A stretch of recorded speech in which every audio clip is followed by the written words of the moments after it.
Assalamualaikum warahmatullahi wabarakatuh. Halo teman-teman dari Grup Investor. Semoga selalu dalam keadaan sehat. Kembali lagi bersama saya, Aditya Rizky Bahari, untuk mengulas isu-isu terkini terkait dengan perpajakan, terkait dengan aturan, news, kemudian aturan update, atau aturan yang baru dikeluarkan dan lain sebagainya. Baik, pada kesempatan kali ini saya akan membahas terkait dengan kita cukai PPN ya gitu ya. Kita cukai PPN atau pajak rokok lah ya gitu ya, yang biasa kita dengar gitu. Karena di kabar-kabar terakhir ini cukainya akan naik gitu ya. Kenaikannya mungkin di tahun depannya gitu. Namun pada kesempatan ini saya akan membahas terkait dengan salah satu perusahaan yang hubungannya juga dengan rokok ya, dan hubungannya dengan cukai, yaitu perusahaan GGRM ya. Oke.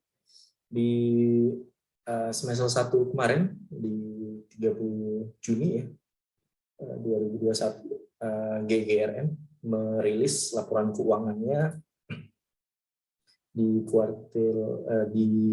semester pertama gitu ya teman-teman semua ya. Yang mana mungkin teman-teman bisa mengecek di di websitenya gudanggaramtbk.com ataupun di websitenya Bursa Efek Indonesia gitu ya teman-teman ya.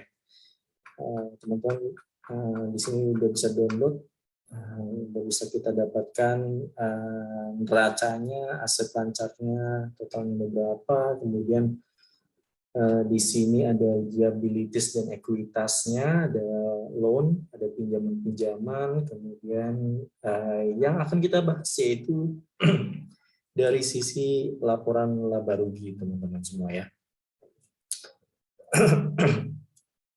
Seperti yang kita ketahui ya, jadi di tampilan layar ya, teman-teman semoga terlihat ya. Lihat dengan jelas ya, atau coba saya besarkan ya. Nah, GGRM atau PT Gudang Garam Tbk ini mencatatkan laba bersihnya sebesar laba bersihnya ya 2,31 teman-teman dalam 6 bulan pertama tahun 2021, atau turun ya kurang lebih sekitar 39% dibandingkan dengan periode yang sama tahun 2020 yang tercatat sebesar 3,82 teman-teman semua ya. Kemudian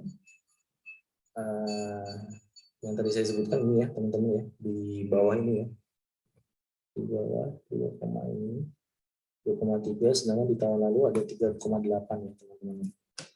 Kemudian hal itu memicu penurunan laba per sahamnya menjadi 1.201, sedangkan di semester 1 2020 tercatat luar biasa nih 1.986 gitu teman-teman. Kemudian pendapatan perseroan ini tumbuh ya sekitar 12% menjadi 60,5 triliun nih teman-teman semua. Wah, dahsyat banget ya omsetnya ya, pendapatannya. Kemudian dari 60 triliun ini gitu ya. Ini kita breakdown ya. Ini ada catatan atau notes-nya di notes 21. Kita coba ke notes 21. Notes 21. Oke, di sini teman-teman bisa lihat ya. Di sini teman-teman bisa lihat total 60,5 triliun itu terdiri dari ini ada sigaret kretek, kemudian ada sigaret kretek tangan dan mesin, ya. Kemudian ada kertas karton, ini lainnya. Kemudian ada penjualan lokal, ini penjualan ke luar ya, ekspor. Ini juga ada tambahan rokok Klobot ya, ini. Kemudian ada kertas karton lainnya. Sehingga total dari penjualan sigaret kretek mesin ada 55. Wah, ternyata sumbangsi terbesar ya teman-teman ya dari sigaret kretek mesin teman-teman. Kalau sigaret kretek tangan ini cukup besar juga, ada 4 triliun gitu ya teman-teman. Memang kontribusi terbesar memang masih dipegang di penjualan lokal ya, yaitu untuk pos sigaret kretek mesin. Ini nilainya luar biasa sekali ya. Kemudian selain itu ya, HPP-nya nih teman-teman, atau biaya pokok penjualannya ini kita coba lihat ya.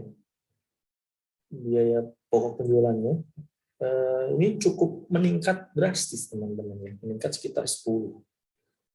Ini teman-teman bisa lihat biaya produksi yang cukup meningkat itu di masing-masing pos. Ada bahan baku, kemudian ada juga biaya produksi tak langsung, kemudian di sini ada biaya pokok penjualan rokok dan kertas karton dari 44 menjadi 54 ya. Ini kontribusi terbesar nih, teman-teman bisa lihat ya. Ada pita cukai, saya coba ya. Ada pita cukai PPN pajak rokok nih teman-teman. Ini HPP dengan kontribusi terbesar ya dalam biaya harga pokok penjualan. Jadi dari 35 triliun ini menjadi 45 nih teman-teman ya. Luar biasa sekali, besar ya. Jadi saya hapus dulu ya. Jadi memang pita cukai PPN pajak rokok ini luar biasa sumbangsi terbesarnya ya dari perusahaan untuk negara pastinya ya teman-teman semua ya. Itu kurang lebih ya, itu mengalami kenaikan sekitar 25% gitu teman-teman semua yang tadi saya sampaikan ya. Jadi biaya pita cukai PPN pajak dan rokok tadi. Kemudian secara aset ya, secara aset perusahaan, kita coba lihat ke aset ya. Secara aset pertumbuhan ini naik ya. Kalau kita lihat ya, ini naik sekitar 1%, 1,5 lebih, 1,5%. Ini menjadi sekitar 79 triliun ya. Kemudian hal itu pastinya didorong adanya pertumbuhan dari laba yang belum dicadangkan gitu teman-teman. Sehingga patut diketahui terkait dengan kas bersih dari aktivitas operasinya tercatat 10,059 triliun gitu dibandingkan dengan semester 1 hanya sebesar 16 triliun. Ini ya teman-teman bisa dapatkan nih teman-teman ya, bisa dapatkan di websitenya di websitenya Gudang Garam TBK ataupun di Bursa Efek Indonesia. Itu mungkin hasil review saya. Memang kontribusi harga pokok ini cukup tinggi ya gitu teman-teman dibandingkan dengan tahun lalu ya. Apakah akan bertahan dengan dengan kondisi seperti ini? Apakah pemerintah juga akan terus menaikkan cukai gitu kan? Dan apakah masih menarik saham-saham seperti GGRM, kemudian apalagi teman-teman mungkin ada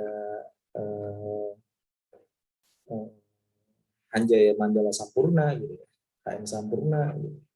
Dan perusahaan-perusahaan yang berada di background berhubungan dengan kita cukai rokok, gitu ya. Apakah masih menarik? Tentunya harus dilihat dari berbagai aspek, gitu. Kalau dari laporan keuangan tadi masih cukup menarik, gitu ya, teman-teman semua. Oke, itu mungkin dari saya. Sampai ketemu di kesempatan berikutnya. Sehat selalu, tetap semangat. Terima kasih. Assalamualaikum warahmatullahi wabarakatuh.